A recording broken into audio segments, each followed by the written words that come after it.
Good morning students, Ramkaran Thalod is here. अपने previous class में पढ़ा कि इलेक्ट्रिक फील्ड क्या होता है। उसके बाद उससे नेक्स्ट क्लास में अपने पढ़ा कि गाउस लॉ और उसके एप्लीकेशंस, इलेक्ट्रिक डाइपोल, इस प्रकार की कंडीशंस अपन ने पढ़ी। नेक्स्ट अपना पॉइंट है इलेक्ट्रिक पोटेंशियल। तो इलेक्ट्रिक पोटेंशियल क्या होता है? Work done to bring a charge from infinite to a point in electric field. Infinite से इलेक्ट्रिक फील्ड में किसी भी पॉइंट तक एक पॉजिटिव चार्ज को लाने में जो वर्क डन करना पड़ता है उसको अपन बोलते हैं इलेक्ट्रिक पोटेंशियल। तो V इक्वल्स होता है W/Q0। और इसको वर्क डन की फॉर्म ये होती है यहां पर infinity to R minus F.dr upon Q0। तो ये इसका फुल फॉर्मूला है पोटेंशियल का। इसी से सॉल्व करने पर ये फॉर्मूला डिराइव होता है। तो V है कौन सी क्वांटिटी है पहले तो ये बताएं, स्केलर क्वांटिटी V। फिर इसकी यूनिट यहां से क्या आई, जूल पर कूलम, जिसको अपन क्या बोलते हैं, volt. Dimension formula m1L2 T-2 तो वर्क का होता है और इसको 4 से डिवाइड करेंगे तो ये आ गया।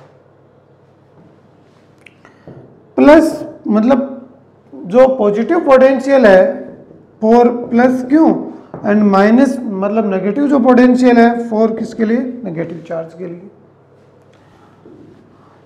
किसी भी चार्ज को वन पॉइंट से अनदर पॉइंट पर डिस्प्लेस करने के लिए कितना वर्क डन करना पड़ता है, तो उसके लिए फॉर्मूला ये यहां से आएगा W equals to Q into delta V। तो W equals to Q into VB minus VA।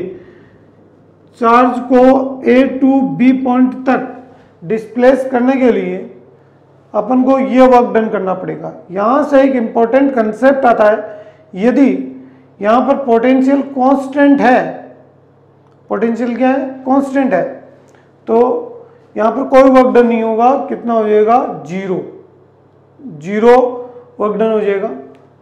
Next, potential actual में फिजिकल क्या मीनिंग देता है अपन को, तो पोटेंशियल ही डिसाइड करता है flow of charge. For example, जैसे लिक्विड का फ्लो उसकी हाइट से डिफाइन होता है।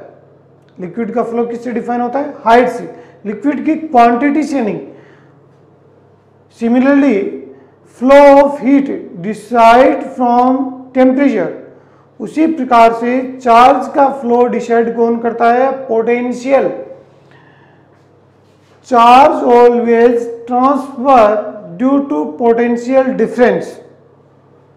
अपन नेक्स्ट चैप्टर जो करंट का चैप्टर आएगा उसमें पढ़ेंगे भी किधर पॉजिटिव चार्ज फ्लो होता है किधर नेगेटिव। बट ध्यान रखें चार्ज के फ्लो को डिसाइड करता है पोटेंशियल। अब अपने पास vector E and V due to point charge. Point charge के कारण इलेक्ट्रिक फील्ड और पोटेंशियल की वैल्यू देखनी है। तो सबसे पहले due to positive charge, due to plus Q, और सेकंड है ड्यू टू माइनस क्यू। तो यहाँ पर ये पॉजिटिव चार्ज हुआ, अपन ने यहाँ पर ऑब्जर्वेशन पॉइंट लिया है P। क्या लिया है, P। तो इस P पर E की वैल्यू KQ/R²। और ये नेगेटिव चार्ज है, इसके लिए भी अपन ने ऑब्जर्वेशन पॉइंट लिया है P। तो इस पर भी E की वैल्यू बोलो क्या आएगी, KQ/R²। बहुत सारे स्टूडेंट्स सोच रहे होंगे ये वैल्यू आनी चाहिए -KQ/R², बट यहां पर दोनों वैल्यू सेम आएंगे। डिफरेंस किस में आएगा वो देखो, vector E equals to KQ/R²। It is a vector quantity, तो इसको R कैप से मल्टीपल करो। यहां पर आएगा vector E equals to KQ/R² और minus R cap. Minus R cap की डायरेक्शन होती है P2O, मतलब इस डायरेक्शन में, whereas direction of R cap is from O to P। ये वेक्टर E इधर है और ये वेक्टर E इधर है। तो पॉजिटिव चार्ज के कारण इलेक्ट्रिक फील्ड होगा always away from the charge, और नेगेटिव चार्ज के कारण इलेक्ट्रिक फील्ड होगा always towards to the charge. Charge की ओर, ऐसे। यहां पर अपने दो वैल्यू लिखनी थी, तो v की value plus K q by are, और इसके लिए माइनस के क्यू बाई आर, ये वैल्यूज हैं। तो ये वेरी होता है आर स्क्वायर के रेस्पेक्ट में, और ये वेरी होता है आर के रेस्पेक्ट में। नेक्स्ट अपने पास ई और वी की वैल्यू देखनी है due to electric dipole. First of all vector E and V due to electric dipole. तो इलेक्ट्रिक फील्ड की वैल्यू होती है ये k p upon r cube under root 3 cos square theta plus 1। कहां पर है ये? जनरल पॉइंट पर। ये जनरल पॉइंट पर वैल्यू है इसकी। एक्सियल पॉइंट पर, जो एक्सिस पर पॉइंट होते हैं उनके लिए थीटा 0 पुट करें तो cos 0 1 हो गया, 3 + 1 4 हो गया, 4 का रूट 2 हो गया, तो ये इक्वल्स है 2 kp अपॉन आर क्यूब। यहाँ पर इक्वेटोरियल पे 90 पुट करें तो ये 0 हो गया, तो E इक्वल्स टू आ गया kp अपॉन आर क्यूब। इसको वेक्टर फॉर्म में आप ऐसा लिख सकते हैं, vector E equals to 2 vector p upon r cube, और इसको ऐसा लिखेंगे vector E equals to minus k vector p upon r cube. Negative sign show करता है कि जो इलेक्ट्रिक फील्ड है वो इन अपोजिट डायरेक्शन होगा किसके? डायपोल मोमेंट के। यहां पर अपन को पोटेंशियल की वैल्यू देखनी है, तो ये होगा kp cos theta upon r square. यहां पर 0 पुट करें तो ये आएगा v equals to kp upon r square, और यहां पर पुट करेंगे cos 90 तो ये आ जाएगा 0। तो एक पॉइंट यहां पर ये भी समझने लायक है कि ये कंपलसरी नहीं है कि जहां पर v 0 होगा, पोटेंशियल 0 होगा, वहां पर इलेक्ट्रिक फील्ड 0 हो ही, ये कंपलसरी नहीं है।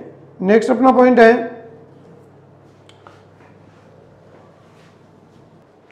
तो अपने पास एक बहुत ही इंपॉर्टेंट टेबल है जिसमें इलेक्ट्रिक फील्ड और पोटेंशियल की बहुत सारी वैल्यूज अपन देखेंगे, और ये एनी टाइम अपन को ध्यान में रखनी है। तो अपने पास स्पेयर होते हैं 4, कौन कौन से? देखो, कंडक्टिंग और दूसरा नॉन कंडक्टिंग। तो कंडक्टिंग में 2, कौन कौन सा? होलो और सॉलिड, और सेम नॉन कंडक्टिंग में भी है होलो और सॉलिड। इन होलो को कहा जाता है सेल भी कहा जाता है। क्या कहते हैं? सेल भी कहा जाता है। तो इन तीन की कंडीशन सेम है।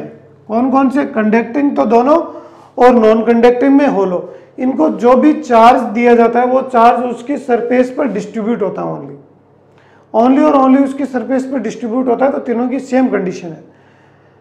नॉन कंडक्टिंग सॉलिड स्फीयर होता है, उसको जो चार्ज दिया जाता है वो उसके पूरे होल वॉल्यूम में डिस्ट्रीब्यूट होता है, ऐसे पूरे होल वॉल्यूम में डिस्ट्रीब्यूट होता है। तो इसकी कंडीशन इन तीन से थोड़ी अलग है। अब इनके कारण जो इलेक्ट्रिक फील्ड है और पोटेंशियल की वैल्यूज हैं वो ये आएंगे। ये सेम है एज ए पॉइंट चार्ज। जब ये ऑब्जर्वेशन पॉइंट बाहर लिया आउटसाइड द स्फीयर, यहां पर ये इसकी रेडियस हुई, और ये ऑब्जर्वेशन पॉइंट आपने यहां लिया है तो ये इसकी डिस्टेंस हो गई r। इस प्रकार से ये ऑब्जर्वेशन पॉइंट है। अब अपन ने सरफेस पर ये पॉइंट ले लिया, तो स्मॉल r की जगह कैपिटल R पुट कर दो, तो E सरफेस इक्वल्स टू के क्यू बाई आर स्क्वायर, और V सरफेस इक्वल्स टू के क्यू बाई कैपिटल R। बात आती है इनसाइड की। जब ये ऑब्जर्वेशन पॉइंट इनसाइड एग्जिस्ट करे ए स्फीयर, फॉर एग्जांपल यहां एग्जिस्ट करे, तो ये डिस्टेंस होगी स्मॉल r जो कैपिटल R से कम है। तो E इन साइड में कोई भी चार्ज नहीं है तो इलेक्ट्रिक फील्ड 0, तो E इन है वो 0 हो जाएगा। But V in equals to होगा किसके? बोलो, सरफेस के, और ये वैल्यू क्या होगी? मैक्सिमम भी होगी, और ये पूरे होल स्फीयर में यहाँ पर कंप्लीटली क्या रहेगी? कांस्टेंट रहेगी। तो ये कांस्टेंट भी है, और यही वैल्यू कहाँ मिलेगी? सेंटर पर मिलेगी, और कितनी मिलेगी? के क्यू बाई आर मिलेगी। तो ये कंप्लीट वैल्यू रिपीट होंगी किसके लिए, सॉलिड कंडक्टिंग स्फीयर, मतलब ये 3 के लिए यही वैल्यूज चलेंगी। आपको ये बात 2 बार नहीं लिखनी है, 2 बार टबई नहीं मानना है, और ये वैल्यू होगी सेम। बहुत ही सुपर फैंटास्टिक ट्रिक है कि यहां पर ये वैल्यू आपको रिपीट नहीं करनी है और ये भी रिपीट नहीं करनी है, बस आपको ये 2 वैल्यू याद रखनी है। तो यहां पर ये ई इनकी वैल्यू ये आएगा k q small r upon r cube. Center पर स्मॉल आर कितना होगा, 0। 0 क्यों होगा, क्योंकि स्मॉल आर मेजर होगा हमेशा सेंटर से, तो सेंटर से स्टार्ट हो रहा है तो स्टार्टिंग पॉइंट पे इसकी वैल्यू 0। तो ई सेंटर इक्वल्स टू बोलो कितना हुआ, 0। वी इनसाइड ये वैल्यू होगी के Q upon 2r cube into 3r square minus r square. Centre पर देखें तो ये वैल्यू 0 पुट करेंगे, इसको सोल्व करेंगे तो v सेंटर इक्वल्स टू यह आएगा 3/2 के क्यूब बाई कैपिटल R, तो 3/2 तो 1.5 v सरफेस। मतलब क्या हुआ, जो सॉलिड नॉन कंडक्टिंग स्फीयर है उसके सेंटर पर जो पोटेंशियल होगा वो 3/2 2 टाइम्स होगा किसका, सरफेस के पोटेंशियल का। अब E की वैल्यू अपन ये थोड़ा सा यहां पर के क्यों बाई कैपिटल आर स्क्वायर आएगा। ई की वैल्यू थोड़ी सी चेंज करके अपन पुट कर सकते हैं किस फॉर्म में, जो सरफेस चार्ज डेंसिटी होती है उसके फॉर्म में इसको लिख सकते हैं। कैसे, देखो E इक्वल्स टू इस के की वैल्यू पुट कर दें तो 4πε0 और ये आ गया Q by are square. 4πr² क्या हो गया, एरिया ऑफ स्फीयर, तो E equals to Q by A. इसके अलावा क्या बचा है, 1/ε0, इसकी जगह सिग्मा पुट कर सकते हैं जिसको अपन चार्ज डेंसिटी बोलते हैं, तो E इक्वल्स टू इसको अपन सिग्मा अपॉन ε0 भी लिख सकते हैं। नेक्स्ट क्या पॉइंट है कि इलेक्ट्रिक फील्ड है उसकी वैल्यूज अपन को देखनी है। गाउस का एप्लीकेशन होता है, उससे 2 वैल्यूज कौन कौन सी हैं, एक तो लीनियर चार्ज डिस्ट्रीब्यूशन होता है किसी वायर के अलोंग ऐसे इनफाइनाइट लेंथ का कोई वायर है, उसके लिए ये ऑब्जर्वेशन पॉइंट है और इसकी इस वायर से डिस्टेंस है r, तो यहां पर ये वैल्यू होगी 2k लैम्डा अपॉन r। ध्यान रखना है वेक्टर फॉर्म में इसको ऐसे लिखा जाएगा और r के पर वो परपेंडिकुलर है to the wire. Next E due to charged sheet, कोई भी शीट है उसको अपने चार्ज कर दिया है, उसके कारण इलेक्ट्रिक फील्ड की वैल्यू क्या होगी, तो शीट होती है 2 टाइप की, एक तो कंडक्टिंग और दूसरी शीट कैसी होगी, नॉन कंडक्टिंग। तो कंडक्टिंग शीट के लिए ये वैल्यू होगी E equals to sigma upon ε0 और नॉन कंडक्टिंग के लिए ये वैल्यू आ जाएगी। तो नॉन कंडक्टिंग के लिए जो वैल्यू है वो जस्ट हाफ है किसकी, कंडक्टिंग की। अपने पास नेक्स्ट पॉइंट आता है इलेक्ट्रोस्टैटिक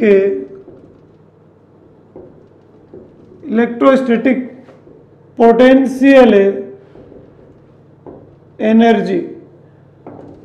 तो इलेक्ट्रोस्टैटिक पोटेंशियल एनर्जी क्या है, जो पोटेंशियल है उसमें पर यूनिट चार्ज के लिए वर्क डन होता है और इसमें किसी भी एनी चार्ज के लिए वर्क डन होता है।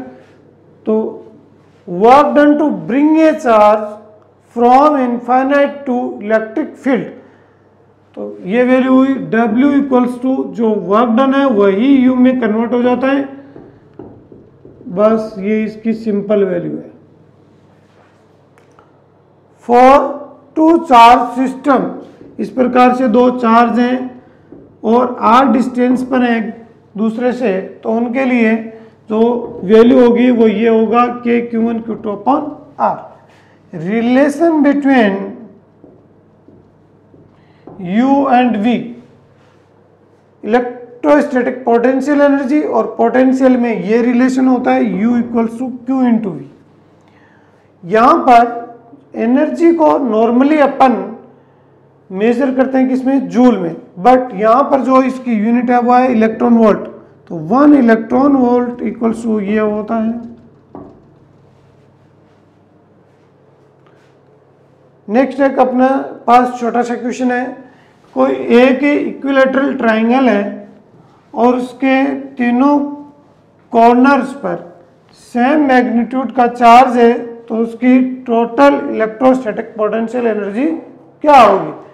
तो ये अपने पास एल लेंथ का कोई इक्विलैटरल ट्रायंगल हो गया, तो इसके लिए टोटल इलेक्ट्रोस्टैटिक पोटेंशियल एनर्जी क्या होगी।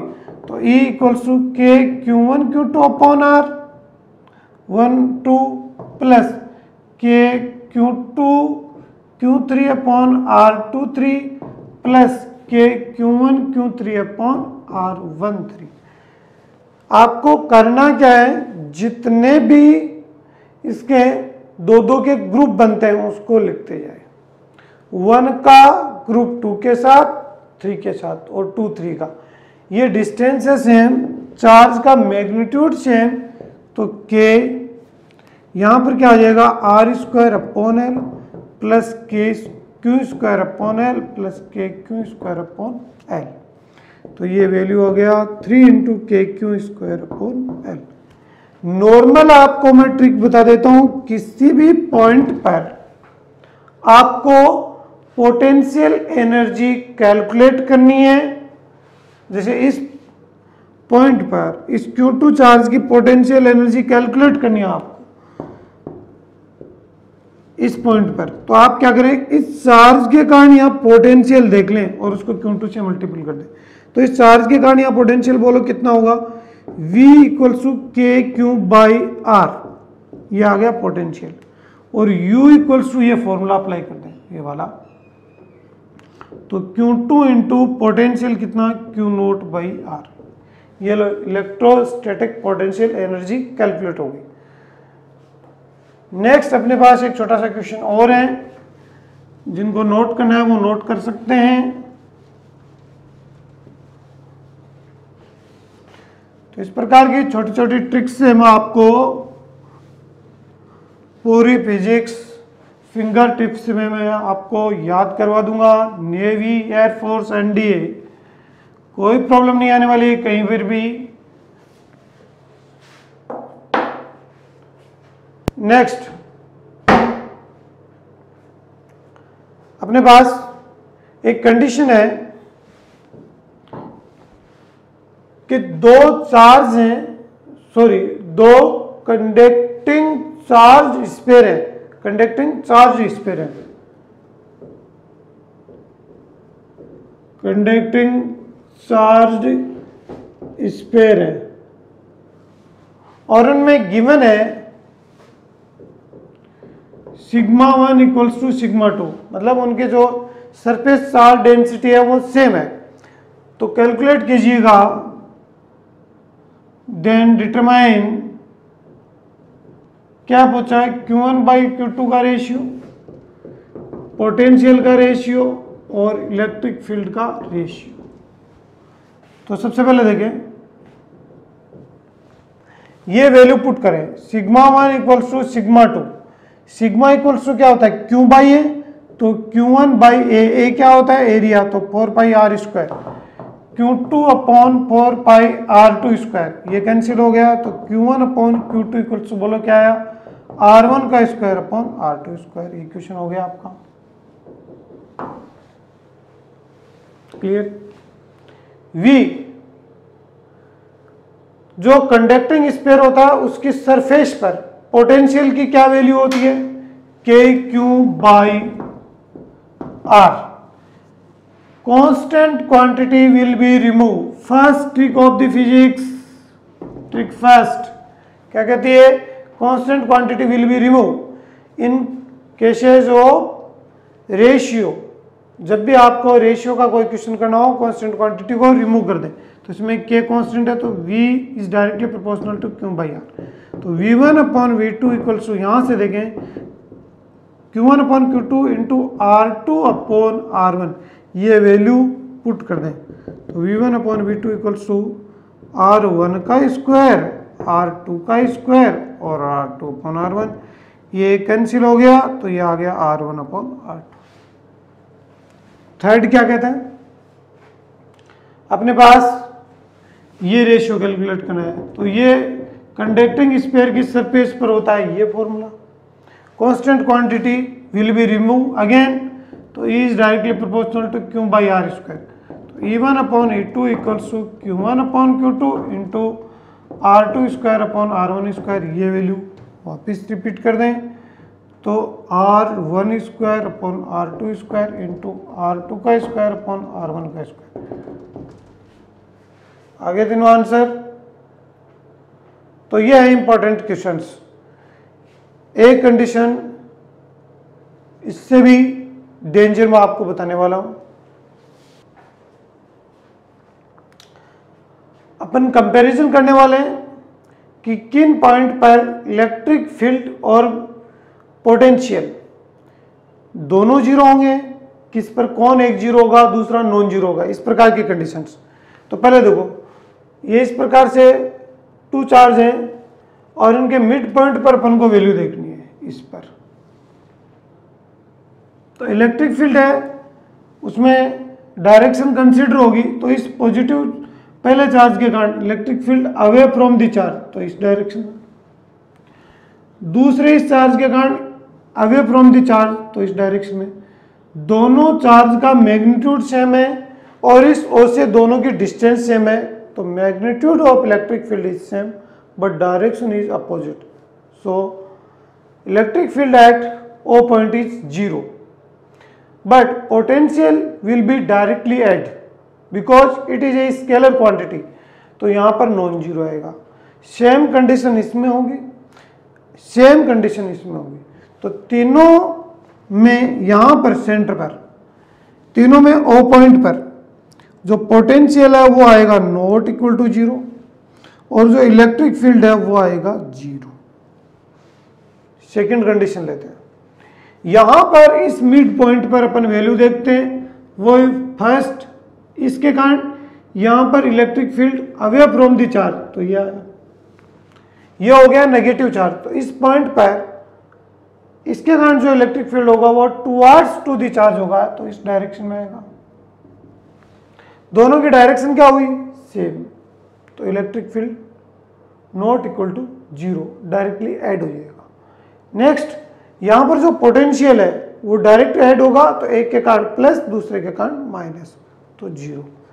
यहां पर इसके कारण इलेक्ट्रिक फील्ड देखते हैं तो ये फर्स्ट चार्ज अज्यूम कर लेते हैं, तो इसके कारण हुआ electric field away from the charge, तो ये E1 हो गया। इसके कारण भी अवे फ्रॉम द चार्ज, तो ये E2 हो गया। ये इसके कारण टुवर्ड्स टू द चार्ज, तो ये E3 हो गया। इसमें भी टुवर्ड्स टू द चार्ज, तो ये E4 हो गया। जब पैरेललोग्राम लॉ से इसको ऐड करेंगे तो ये नॉट इक्वल टू जीरो आएगा, तो ओ ये भी ओ बी जीरो और VO कितना आएगा जीरो, क्योंकि दो के कारण पोटेंशियल प्लस और दो के कारण माइनस। नेक्स्ट ये लेते हैं, इसमें दो के कारण पॉजिटिव पोटेंशियल, दो के कारण नेगेटिव, तो VO तो जीरो आएगा नो डाउट। E को डायरेक्शन से सोल्व करना पड़ेगा, वही फर्स्ट चार्ज ये अज्यूम कर लेते हैं, तो इसके कारण इस पॉइंट पर away from the charge,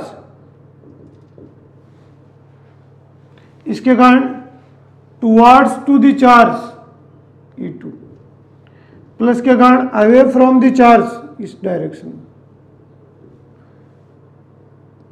towards to the charge, ये दोनों एक दूसरे को कैंसिल कर देंगे, ये दोनों एक दूसरे को कैंसिल, तो ये नॉट इक्वल्स टू जीरो। तो ये अपन ने कंडीशंस लिए इसमें, बहुत बार इनमें से क्वेश्चन पूछा जाता है, बहुत बार तो इसको सारों को क्वेश्चन को आप नोट भी कर लें, याद भी कर लें अलग अलग। V not equal to 0, E not equal to 0, both are 0। Clear होगा सबको? आज के लिए इतना ही।